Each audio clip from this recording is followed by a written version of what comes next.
If you haven't already, please go ahead and click on the subscribe button, and while you're at it, click on that little bell too.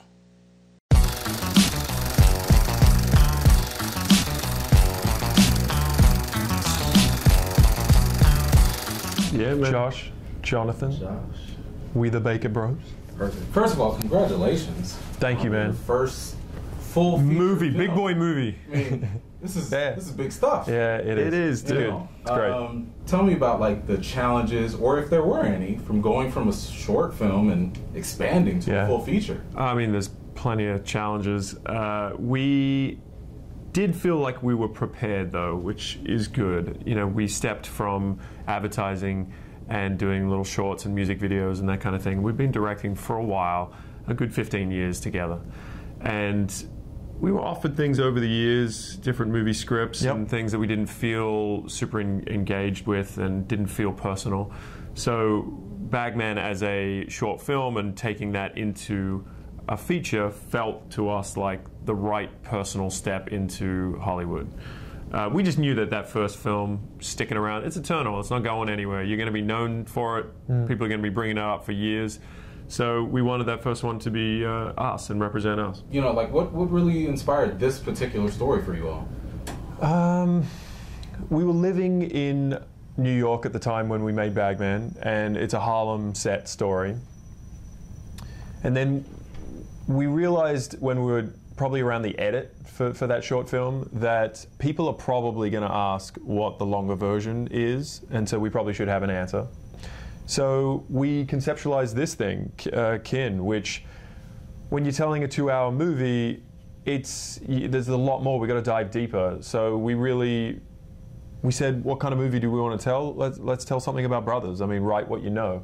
So yeah, we talked about theme for a long time and the idea of family and what makes a family, and is it blood, is it experience and love, or is it trauma, or like what actually brings people together in a family unit. And so we got to explore that through the characters of these two brothers that are ultimately very different, you know, polar opposites in many ways, both physically and morally and age-wise, and take them on a journey that brings them closer together. Right. And then when they're on the road, Zoe Kravitz plays a character called Millie, and she comes into this little family dynamic and makes a more untraditional, more unconventional sort of family unit. Like it's really 3 broken characters that all come together and ultimately make each other better people. Can you talk about the significance of having a black lead character? Because I mean, you could have just made him another white guy, and absolutely, you know, the story could have went on. Done the same thing as everybody else. Yeah, right. But I mean, like, was there anything specific or? Well, look, it's interesting because we're in a post-Black Panther world right now, and we made the short back in 2014, and we had a black lead in that. There was no way we were ever going to change that moving into a movie. And some people might think that by making him adopted into a Polish family in Detroit is, you know, whitewashing a short film. It really isn't. I mean, once you've seen the film and you know where it's going, there is a, how would you put it? Well, there's a reason for all of the decisions, and the main one for us was, like I mentioned before, it's just it is a little bit more of an interesting visual to contrast this kid into a adopted family and have him feel like he never fully belongs and connects and knows his place in this world. And that as a place for a character is a really interesting place to start. Yeah. What was probably the most important theme for you and that you really wanted to drive home? Well, visually I would say decay came up at the very beginning. And that's all part of the style of the film. It's gritty, it's grainy, it's not a slick blockbuster. And that from day one, that's kind of the path we wanted to take. But I think that goes for character and location as well. So we set this thing in Detroit because, you know, Detroit is kind of, modern Detroit is a broken industry from the past. And you know, it's on the up and up, but it's got a lot of decay in the visual locations, and so Detroit made a lot of sense. We're also contrasting that with a broken or a family structure that is broken down, you know, and the loss of Eli's mother, Hal's wife, like this has taken an impact on that family. And so, you know, broken characters, broken industry, broken landscape, that was all something that was really fascinating for us. I also noticed that there was a interesting play on genre mixing. Yeah, man. Can you talk about like the difficulty with that? Because it's delicate. It's not easy, man. It's a delicate thing. It's something that we did because we love all kinds of film. That's what it comes down to. We like independent film. We like giant blockbusters. And why can't you mix those things? I think there's a few good examples out there that have done that in the last few years. So we wanted to make sure there was more than one thing in this movie, and it wasn't just treading a path that you'd seen before. And that helps the fresh tone of it all, and to make it feel unique. But it's also, it's a little selfish as well. Like, as directors, we want to be able to play in multiple sandboxes. We want to play in something that feels a little more sophisticated and character-driven and slow and quiet. And then we also want to, you know, flip a car and you know, have stunt guys jump off 3-story buildings. That stuff's fun too. So there's some 80s cinema references in here. I'm sure you noticed. A little Terminator 2. A little bit of Terminator 2. We tip our hat to that with the arcade machine that me and John wouldn't get off when we were kids. We kind of got that in there. There's, you know, things like Stand By Me and something that's a little slower with a journey aspect. There's giant sci-fi references in there, and there's crime drama reference, which is a little more raw and a little more gritty. And hopefully this film didn't feel the way you would expect when you first heard about it. Can you talk to me about Miles? That was the kid. A real joy, man. Like, to find a kid, Miles Truitt from Atlanta, never done a movie before. I mean, honestly, it was the blind leading the blind over here, because our first movie, his first movie, and we're surrounding ourselves with really, really experienced talent. You know, Dennis Quaid, James Franco, and he held his own. You know, it's his movie, and he's right at the centerpiece of most of these scenes. Yeah, we did a casting call out across America. We probably saw 250, 300 kids. And a lot of them have a certain vibe on camera. You know, a lot of them were a little slick, a little cool. That's not really what we were after. A lot of them came with like big energy. That's not really what we were after either. We wanted someone insular, someone that could hold their own in a room full of adults, but was emotionally mature, but had something in the eyes, and was quite quiet at the end of the day. And there is a darkness to this movie, just as there is a light. And it's that duality that I think Miles is really good at juggling, because he's surrounded by so much mistakes, and he's taken down this bad road, and his relationship with this alien technology is not necessarily a good one, and it's influencing him in a bad way. And so, you know, we just had to sort of juggle that relationship between darkness and light, and I think it's both things. What was up with the owl? Because it was in bad, and it was in. So let's talk about the owl. It's very minor, the owl. No, it's a great question. The owl has a purpose, twofold. Obviously, it tips the hat to Bagman, and the owl in that story for us represented his father was a military man. He might have died at war. We'd never explained that. He might have left. Your interpretation. But we saw it as the spirit animal of his father that was kind of warning him in a tense situation.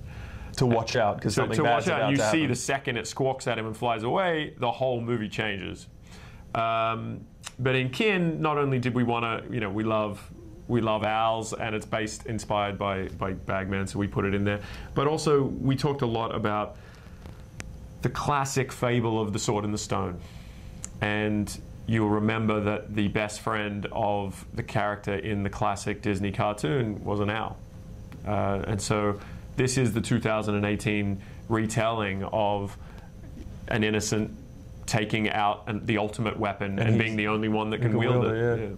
I mean, I think a viewer could definitely see this image of a quiet scene with an owl looking at him and him looking back, and just thinking, maybe the owl knows something that other people don't. Maybe this kid's special. Maybe this kid's special in some way, and the owl is wise enough to pick up on that. I think that's probably what the flavor of it is for the film. But yeah, Okay. we love owls, bro. One thing that I've noticed is that some of these bigger companies are trying to tap into indie directors to tell more personal, smaller stories. That's accurate. Yeah. Is that something you guys would be interested in? Is there a specific story? Yeah, look, that even you Black wanna Panther tell? with Ryan being a very sort of Oakland indie director, and yeah, I can see that.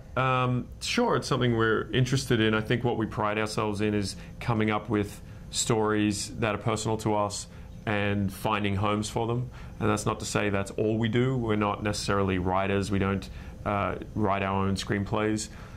But we enjoy telling. We don't want to be directors for hire necessarily, Yeah. you know. Unless And I do worry slightly that some of those bigger movies we would be much more like directors for hire. But yeah, man, it's interesting.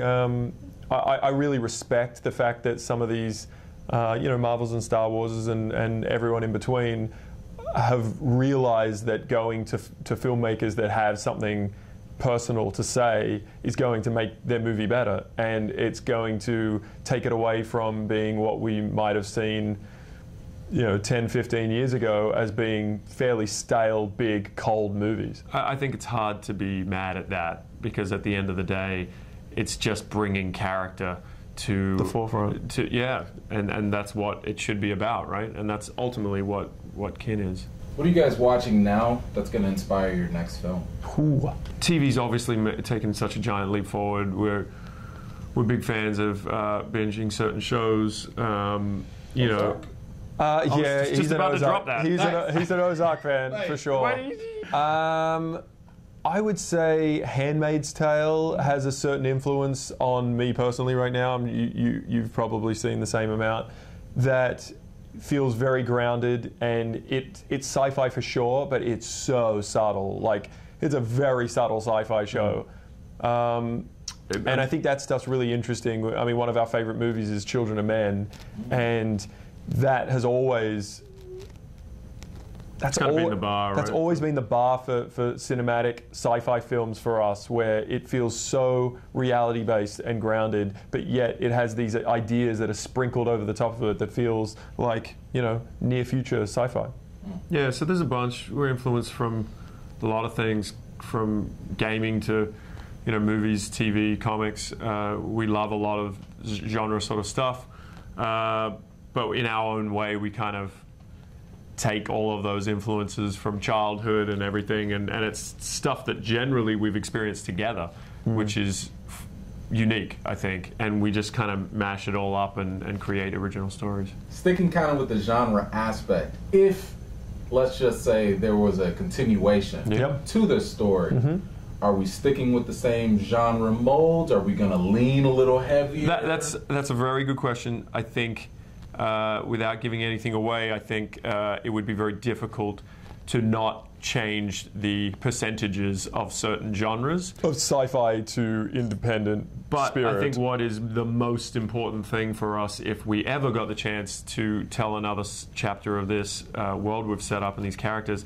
is that it all has a very gritty, relatable, intimate sort of perspective on these characters.